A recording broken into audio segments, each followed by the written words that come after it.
انا عايز اخد البيت ده. مش هنعرف ناخده بالقوة، بس انا عندي خطة. انت المستقبل اللي هتحمي الامة دي. تعالى. شغل الميديا. مفيش فرق بين راجل وست، ده يحب ده، دي تحب دي، عادي. دي تتحط في الافلام والمسلسلات دي. الدين بيسبب مشاكل، طلعه بره حياتك عشان تعيش حياة حلوة. العب في العقيدة. بلدك مش بتحبك تحبها ليه؟ لازم تكره بلدك. الفراعنة دول اصلهم اسود، مالهمش علاقة خالص بيكوا يا مصريين. حاسب، عايز اخش.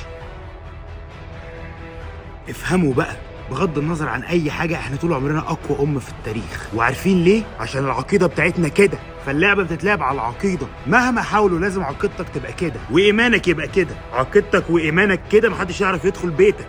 دي لعبة بتتلعب علينا وعلى الجيل الصغير. افهم عشان اللي فاهم ما يتلعبش بيه.